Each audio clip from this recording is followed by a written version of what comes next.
Moderniser le cadre législatif, renforcer la transparence et la gouvernance des entreprises publiques, ce sont quelques résolutions prises par le Forum des entreprises publiques en Afrique centrale, tenu du 12 au 14 février à Brazzaville. Les mesures arrêtées visent surtout à créer un écosystème favorable au développement des entreprises publiques en Afrique centrale. Nous avons constaté qu'il y a beaucoup de défaillances en termes de gouvernance, principalement liées au fait que le cadre réglementaire est défectueux.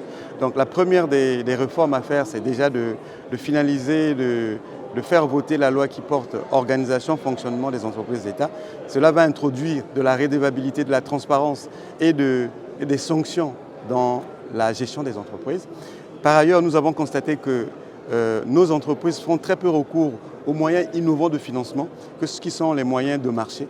Donc, le fait d'améliorer la gouvernance de ces entreprises fera qu'elles seront éligibles aux moyens nouveaux de financement, que sont les moyens de marché, au-delà des simples emprunts au niveau des banques, parce qu'une seule banque ne peut pas financer de gros investissements. Donc il va falloir travailler sur les aspects gouvernance pour faciliter donc le financement de ces entreprises. L'acte 1 du FEPAC a constitué une occasion pour les pays de la CEMAC de converger les vues afin de définir les modalités liées à la renaissance du service public des entreprises. Des politiques qui intègrent clairement les objectifs de la Banque mondiale, sur qui le FEPAC peut compter pour des réformes.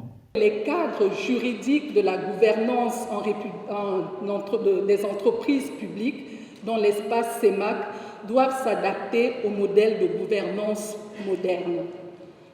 Nous en avons entendu parler, les avancées courageusement menées aussi bien par la République centrafricaine, par le Cameroun et plus récemment encore par la République du Congo, ont vocation à renforcer les systèmes de reddition des comptes, la redevabilité des entreprises publiques, à garantir une meilleure agilité en vue de faciliter la transition des entreprises vers le statut de société anonyme.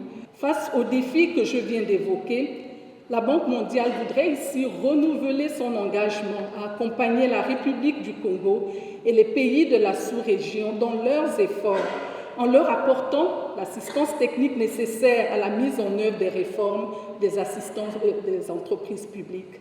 En réunissant les personnalités publiques, chefs d'entreprise et individualités, le Forum des entreprises publiques en Afrique centrale aura tenu sa promesse.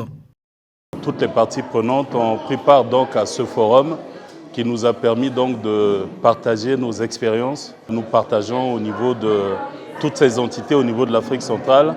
Un des défis, c'est en termes de gouvernance.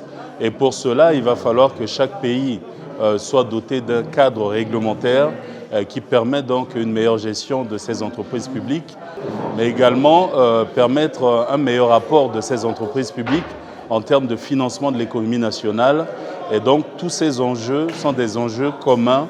Parmi les échanges d'expériences, ce qui est bien fait, c'est déjà des acquis. Ce qui n'a pas été bien fait, c'est une amélioration.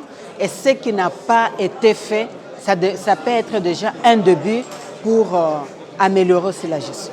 Je salue ces travaux de haute facture. Pour nous, nous allons aussi capitaliser les conclusions qui ont été prises. La première édition du Forum des entreprises publiques en Afrique centrale est une initiative du ministère du Budget, des Comptes publics et du portefeuille public. Elle fait partie des pistes envisagées par Ludovic Ngatié pour assainir le portefeuille public en misant sur la gestion axée sur les résultats.